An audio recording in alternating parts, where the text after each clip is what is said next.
Hola, ¿qué tal? Vamos a comenzar la clase número 4, en la cual nosotros queremos hacer una reducción algebraica de sumatorias. Entonces, bueno, sin nada más que decir, vamos a comenzar. Aquí están algunos de los problemas que nosotros vamos a trabajar, algunos de los problemas que nosotros vamos a resolver. Obviamente todo esto tiene que ver con las clases anteriores, así es que bueno, si no las has visto, pues te invito a que vayas y las veas. Pero bueno, en este caso vamos a trabajar con estos ejercicios, y así es que bueno, para ello hay que tener en cuenta algunos teoremas que en este caso vamos a necesitar. En este caso, para resolver estas sumas que dependen de n, utilizaremos las siguientes identidades. Ya sabemos que la suma desde que y es igual a 1 hasta n de una constante no es nada más y nada menos que n veces esa constante. Eso ya lo habíamos visto en las clases pasadas. Y también la suma de Gauss, la suma de los primeros n enteros, que básicamente es n por n más 1 todo dividido sobre 2. En clases posteriores, creo que es en la siguiente clase, vamos a demostrar este tipo de identidades.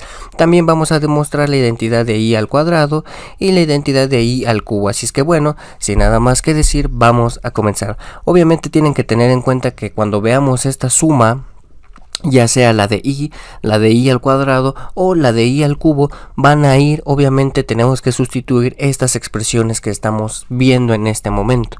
Eso tienes que tenerlo muy en cuenta, así es que bueno, vamos a comenzar con la primera suma. La suma desde que i es igual a menos 2, mucho ojo, estamos empezando en menos 2 y vamos a terminar hasta 4, de la siguiente sucesión, 2 elevado a la 3 menos i. En este caso, obviamente, como lo hemos estado haciendo en estas clases, ¿qué es lo que debemos de hacer? Debemos de evaluar los términos desde que i es igual a 1 hasta, desde que i es igual a menos 2 hasta 4. Todo obviamente en 2 elevado a la 3 menos i. Haciendo todo eso, nosotros nos damos cuenta que obtenemos los siguientes resultados. Cuando i es igual a menos 2, obtenemos 32. Cuando i es igual a menos 1, obtenemos 16. Y obtenemos los siguientes resultados de esta manera: 8, 2, 4, 1 y 0.5. Para posteriormente, ¿qué es lo que hacemos? Sí, en efecto, lo sumamos. ¿Y qué obtenemos como resultado? 63.5. Entonces, bueno, si te das cuenta, es un ejercicio muy fácil que solamente tenemos que aplicar algunos truquitos. A continuación, se van a dar en cuenta que las fórmulas que mencioné al inicio de la clase van a ser útiles en este ejercicio. ¿Por qué? Ya sabemos del teorema de linealidad que la suma separa en más sumas, ¿no? En este caso se puede ver representado de esta manera. Nosotros ya sabemos quién es la suma desde i al cuadrado, ya sabemos quién es la suma de i, en este caso, ya sabemos quién es la suma de 4, que en este caso sería 4n. Entonces bien, en base a las propiedades, a las fórmulas que enuncié al inicio de la clase, básicamente ya tenemos la respuesta y nosotros la podemos dejar expresado de la siguiente manera. Podemos factorizar incluso una n como factor común y dejarlo de esta manera.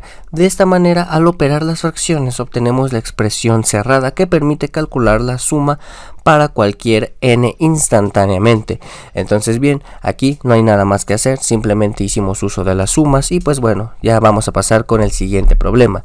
En este caso, queremos expresar en términos de n la siguiente suma, la suma desde que i es igual a 1 hasta n de i más 1 multiplicado por i más 2. Entonces bien, ¿qué es lo que vamos a hacer aquí? Primero vamos a ver una expansión algebraica del argumento, que básicamente es realizar el producto de estos dos binomios, ¿no?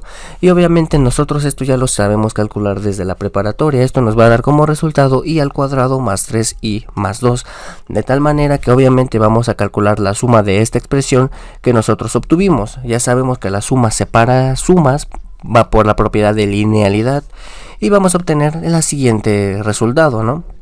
De igual manera, ¿qué es lo que vamos a hacer aquí? Lo que vamos a hacer aquí es utilizar las fórmulas antes mencionadas, de tal manera que solamente las metemos en cada una de estas expresiones y nos va a quedar una expresión de la siguiente manera. De esta manera, nosotros notamos que esta estructura es idéntica a la anterior, excepto por la constante final. Obviamente hay que tener mucho en cuenta todo esto, lo que demuestra cómo pequeños cambios en el argumento afectan el crecimiento de la suma, ¿no? Entonces hay que tener muy en cuenta todo esto. Entonces bien, vamos a pasar a otro problema. Nos piden expresar en términos de n la siguiente suma, la suma desde que i es igual a 1 hasta n de i multiplicado por i más 1 multiplicado por i más 2. Entonces bien, lo que vamos a hacer aquí es de igual manera, vamos a realizar el producto de estos factores. Nosotros ya sabemos que i más 1 multiplicado por i más 2 no es nada más y nada menos que i al cuadrado más 3i más 2, y todo eso lo vamos a multiplicar posteriormente por i, obteniendo como resultado i al cubo más 3i al cuadrado más 2i. Obviamente vamos a calcular la suma desde que i es igual a 1 hasta n de esta expresión resultante, y como ya sabemos por propiedades de la linealidad de las sumas, obtenemos una suma de esta manera. En este caso no le pongo límite inferior y límite superior porque se entiende que estamos trabajando con el mismo, pero obviamente en este caso, pues si tú lo deseas colocar, pues lo puedes hacer. En este caso yo solamente lo hago por pues por facilitar un poco más la notación, ¿no?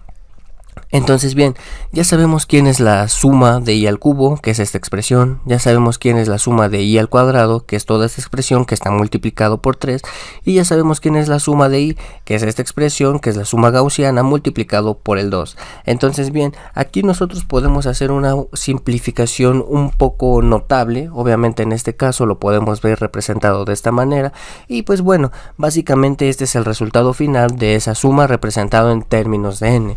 Entonces bien, como resumen, la expansión previa antes de multiplicar las fórmulas de sumación es imperativo que nosotros debemos de expandir cualquier producto de polinomios en el argumento. Además, la suma de una potencia de grado k siempre resulta en un polinomio de grado k más 1 en términos de n, que fue básicamente lo que nosotros hicimos.